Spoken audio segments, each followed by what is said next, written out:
6 सितंबर 2017 सूरज से आए हुए तूफान ने फ्लोरिडा में मौजूद 270 लोगों की जान ले ली। मगर ये हुआ कैसे?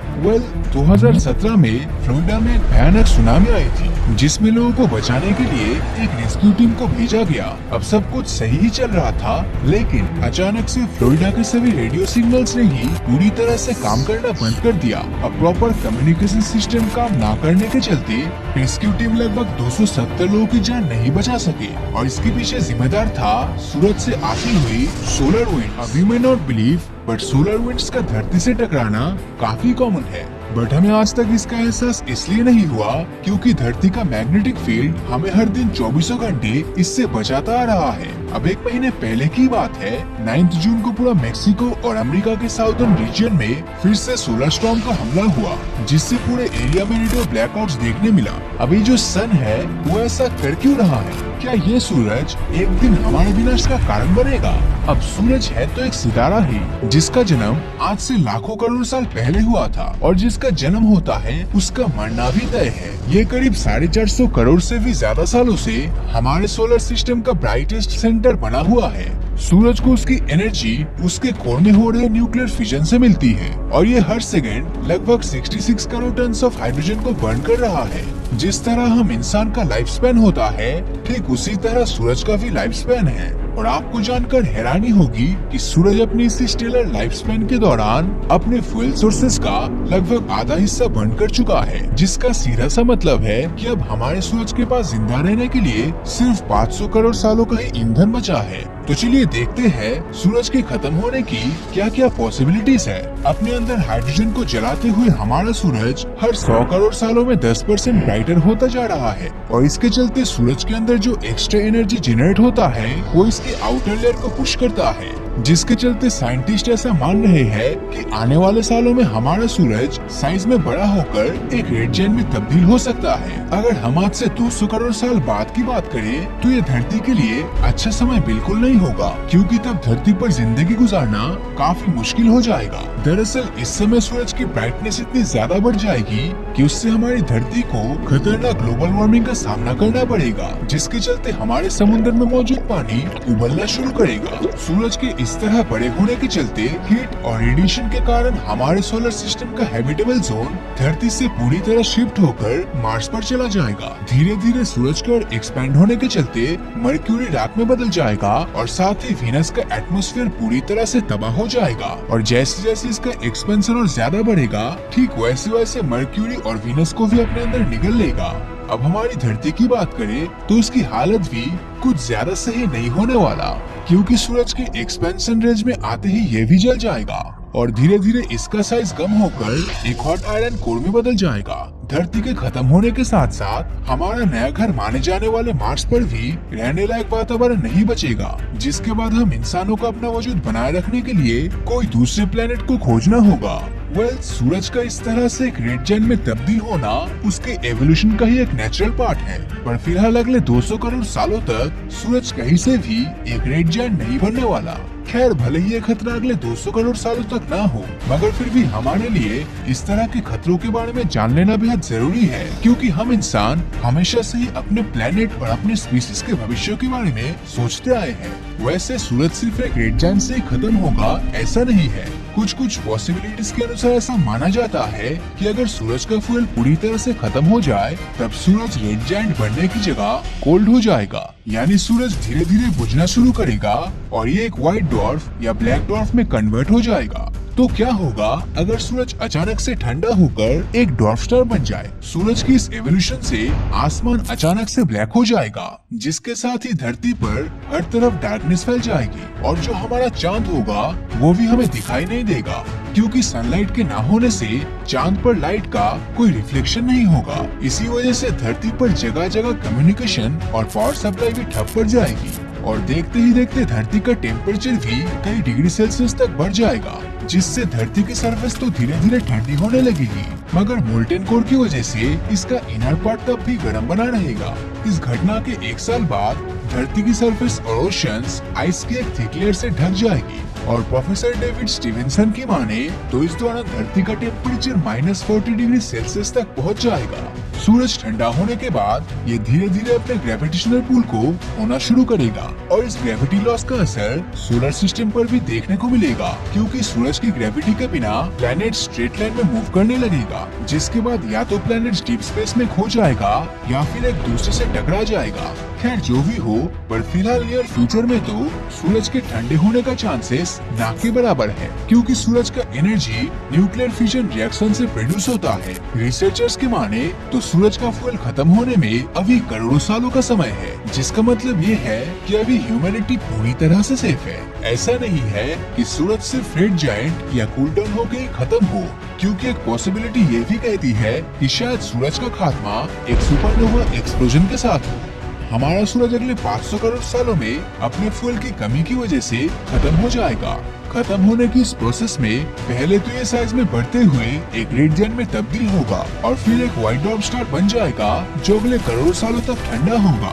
ये बात सच है कि हम इंसान उस समय तक जिंदा नहीं रह पाएंगे, लेकिन अगर इमेजिन किया जाए कि हम इंसान किसी तरह ये सुपरनोवा एक्सप्लोजन देख पाए तो असल में ये कैसा दिखेगा। हालांकि मैं और आप जिंदा होने के बावजूद भी इस एक्सप्लोजन को नहीं देख पाएंगे, क्योंकि सूरज धरती से 15 करोड़ किलोमीटर की दूरी पर स्थित है, जिसकी रोशनी को भी धरती तक पहुंचने में 8 मिनट का समय लगता है। और ऐसे में अगर सुपरनोवा एक्सप्लोजन हुआ तब इससे पहले कि हम उसे देख पाए तब तक धरती पर हमारी मौत हो चुकी होगी। असल में सुपरनोवा में रेडिएशन का पावरफुल ब्लास्ट होता है जो थोड़े ही समय में स्पेस में स्प्रेड हो जाती है। ये ब्लास्ट इतना खतरनाक होता है कि इसके 50 लाइट ईयर्स के रेडियस में आने वाली हर चीज देखते ही देखते राख बन जाती है। अगर हम इस दायरे को अपने सोलर सिस्टम से कंपेयर करें तो हमें पता चलेगा कि सूरज के सुपरनोवा होने से हमारा पूरा सोलर सिस्टम पल भर में खत्म हो जाएगा, क्योंकि ये सिर्फ और सिर्फ 2 लाइट ईयर्स तक वाइड है। इस पावर का आप इसी बात से अंदाजा लगा सकते हो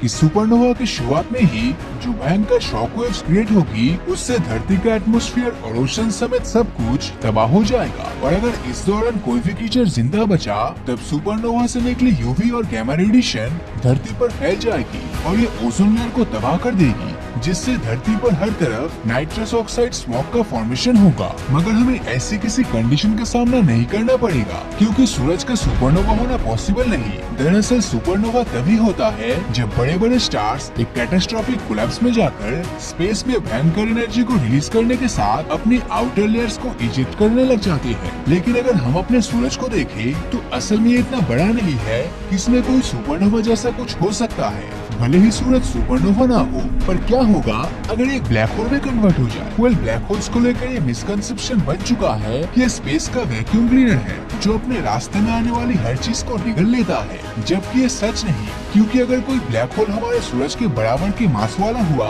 तब उसका ग्रेविटेशनल पुल भी बिल्कुल हमारे सूरज से थोड़ा सा ही ज्यादा होगा, जिसका मतलब है कि सूरज के ब्लैक होल बनने पर हमें कोई दूसरी दिक्कत नहीं होगी, बस हम बुरी तरह से जम जाएंगे। इसके अलावा सूरज के ब्लैक होल बनने से प्लैनेट्स के बीच का डिस्टेंस भी थोड़ा ज्यादा कम हो जाएगा, जिसका नतीजा ये होगा कि जब भी हम कभी आसमान में देखेंगे तब हमें वहाँ पर हर वक्त एक बेहतरीन नजारा देखने को मिलेगा। ब्लैक होल की ग्रेविटी की वजह से इन प्लैनेट्स की लाइट भी स्ट्रेच आउट हो जाएगी, जिसके बाद कोर के करीब वाले प्लैनेट्स रेड बन जाएंगे और दूर वाले प्लैनेट्स का कलर ब्लू हो जाएगा। मगर रियलिटी में सूरज का ब्लैक होल होना पॉसिबल नहीं, क्योंकि ब्लैक होल के निर्माण के लिए एक बड़े ऑब्जेक्ट को ग्रेविटेशनल कोलैप्स से गुजरना पड़ता है, जिसके लिए बहुत सारा मास और डेंसिटी की जरूरत होती है, और हमारे सूरज के पास इतना मास नहीं है कि इस प्रोसेस को पूरा कर सके। अगर उसने ग्रेविटेशनल कोलैप्स करने के लिए कहीं से मास एक्वायर करके खुद को एक ब्लैक होल बना भी लिया तब भी उससे तुरंत कुछ नहीं होगा, मतलब ना तो गायब होगा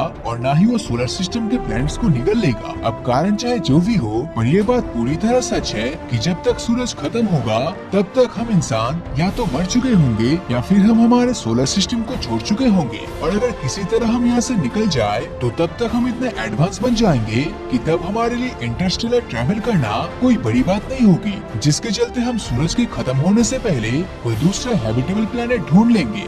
साल 2022 में अनाउंस किया गया कि सूरज से 750 गुना बड़ा बीटलजूस सितारा सुपरनोवा धमाके से खत्म होने वाला है और इस धमाके को हम धरती पर बैठे साफ साफ देख सकते हैं। अब 2023 का लगभग 4 महीना बीत चुका है, लेकिन अब भी बीटलजूस में हमें कोई एक्सप्लोजन देखने नहीं मिला।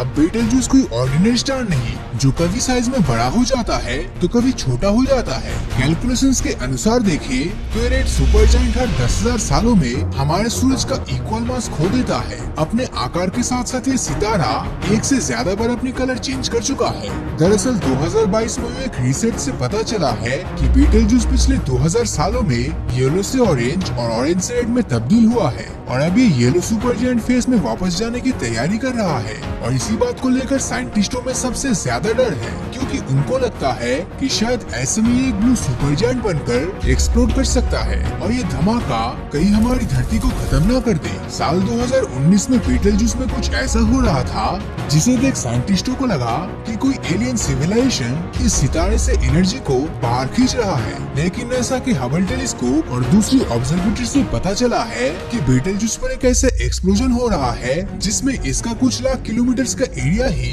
ब्लास्ट कर रहा है। दरअसल बीटलजूस सितारे पर हाइड्रोजन पहले से ही खत्म हो चुका है, साथ ही इस पर मौजूद हीलियम भी जल्द ही खत्म होने वाली है, जिसका सीधा सा मतलब है कि बीटलजूस आने वाले समय में खत्म हो जाएगा। अब बीटलजूस बचे या ना बचे इससे हमें कोई फर्क नहीं पड़ता, लेकिन इसका एक्सप्लोजन क्या हमारी धरती के लिए कोई बड़ा खतरा बन सकता है, क्योंकि उससे हमें फर्क जरूर पड़ता है। एस्ट्रोनॉमर्स के अनुसार बीटलजूस का एक्सप्लोजन वाकई में एक बहुत ही बड़ी तबाही होगी, क्योंकि इस धमाके से लगभग 100 करोड़ सूरज के जितनी एनर्जी जनरेट होगी, जो गैमा रेज के एक ऐसी स्ट्रीम को क्रिएट करेगा जिसके चलते इसके सामने आने वाला हर एक प्लेनेट नष्ट हो जाएगा। अगर हम हिस्ट्री को देखें तो धरती पर इस तरह की ट्रेजेडी आज से करीब 45 करोड़ साल पहले हुई थी और इसी की वजह से धरती ने अपनी हिस्ट्री का one of the largest mass extinction event यानी कि ऑर्डोविशियन सोलिडियन एक्सटिंक्शन को नोटिस किया था, जिसमें न सिर्फ धरती की आधी ओजोन लेयर तबाह हो गई थी बल्कि 85% लिविंग ऑर्गेनिज्म भी खत्म हो गए थे। ऐसी घटना अगर फिर से घटी तो मॉडर्न साइंस और टेक्नोलॉजी के रहते हुए भी अंजाम फिर से वही होने वाला है, यानी कि मौत, क्योंकि गैमा रे स्ट्रीम लाइट से भी ज्यादा स्पीड रखती है और इसके पास गजब की डिस्ट्रक्टिव पावर है, जिसको रोक पाना आज के मॉडर्न साइंस की बस की बात नहीं है। इसी तरह का एक एक्सप्लोजन अक्टूबर 2022 में भी नोटिस किया गया था, जिसे एस्ट्रोनॉमर्स ने GRB 221009 नाम दिया था, जो कि अब तक रिकॉर्ड की गई एक्सप्लोजन में सबसे स्ट्रॉन्ग है। खैर इससे धरती को कोई नुकसान नहीं पहुंचा और ऐसा इसलिए हुआ क्योंकि ये धरती से करीब 240 करोड़ लाइट ईयर दूर था। मगर सितंबर 2022 में रिकॉर्ड हुए सुपरनोवा SNR 0519 हमारी धरती के काफी करीब 1,60,000 लाइट ईयर दूर हुआ था, और वो भी आज नहीं बल्कि आज से 670 साल पहले, जिसका गैमा रे बर्स्ट करीब 9 लाख किलोमीटर पर आवर की स्पीड से लगातार आगे बढ़ रहा है और इसकी इमेजेस भी सामने आई है। हालांकि इन सुपरनोवास के बारे में जानने के बाद आपको डरने की जरूरत नहीं, क्योंकि कोई भी सुपरनोवा हमारे लिए तब तक खतरनाक है जब तक वो 50 लाइट ईयर्स के अंदर है, और जब बात बीटलजूस की आती है तब वो हमसे लगभग 530 लाइट ईयर की दूरी पर मौजूद है, जो साबित करता है कि इससे हमारा कुछ भी नहीं बिगड़ेगा। तो दोस्तों आपको क्या लगता है, क्या अंतरिक्ष में हुआ सुपरनोवा एक्सप्लोजन भविष्य में हम धरतीवासियों के लिए कोई खतरा बन सकता है या नहीं? अपनी राय नीचे कमेंट करके जरूर बताना, और अगर ये वीडियो आपको अच्छा लगा हो तो इस वीडियो को लाइक और अपने दोस्तों के साथ शेयर करना मत भूलना।